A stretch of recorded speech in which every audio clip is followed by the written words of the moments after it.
Panibagong araw, panibagong lutuin ang lulutuin natin sa ngayon. Meron nga pala kaming lambiyong na nabili. Hindi ko lang alam kung anong tawag dito sa inyo. Una nga natin gagawin ay huhugasan na natin ito. Sa totoo lang, nahugasan ko na nga pala ito bago ko inilagay sa refrigerator. Huhugasan lamang natin ng isang beses para panigurado na walang butete na nakahalo dito.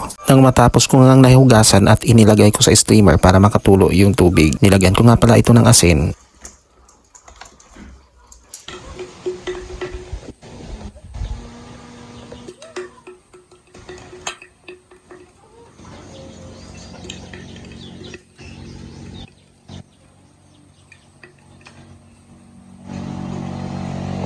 Pagkatapos ito, babalutin nga natin ito gamit ang dahon ng mangga. Ito nga yung mahirap na proseso guys sa pagbabalot kasi dumudulas yung lambiyong o manamsi sa dahon ng mangga. Sa totoo lang, dito sa Romblon ko lang naranasan ang ganitong luto na binalot sa dahon yung maliliit na isda. Napaka-proseso nga ito pero pag naluluto ay for the goods naman sa bahaw o lamig na kanin. Marahil iilan sa inyo lalo na yung nasa syudad na nirahan ay panibago ito sa inyong paningin ang proseso kung paano ito lutuin. Kaya't ako nung una ay nanibago din ako sa ganitong luto nung pagkadating ko dito sa Romblon. So ayan, ilalagay na natin dito sa may kasirola at iset aside na natin para malagyan na natin ng mga ricado. Nilagyan ko nga pala ito ng luya, sibuyas, bawang, paminta. Ilagyan ko rin ito ng pampalasa, asin at saka suka.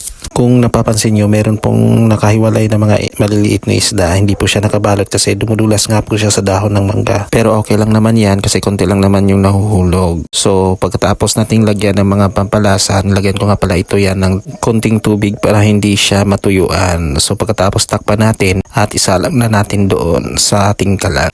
So iiwanan lang natin at babalikan natin ng mga ilang minuto. So pagkatapos o pagkalipas ng ilang minuto, tignan natin. So hindi pa nga siya masyadong kumulo at hindi pa siya masyadong luto. So tatakpan natin ulit at babalikan na naman natin ito mamaya.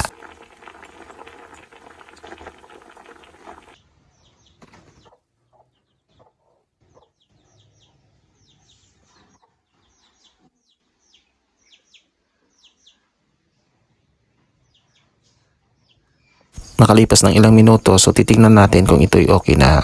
So ayan guys, kumulo pa rin at meron pa rin siyang konting tubig. So ang gagawin natin dyan ay patutuyuin natin yan konti. So ito ay luto na yung isda. So kailangan nga po natin yan patuyuin konti para mas masarap at manuot yung lasa doon sa binalot na maliliit na isda. Sa mahabang proseso, yan naging result natin. So hanggang dito lamang yung video natin guys. At maraming salamat sa panonood. See you next vlog. Bye bye.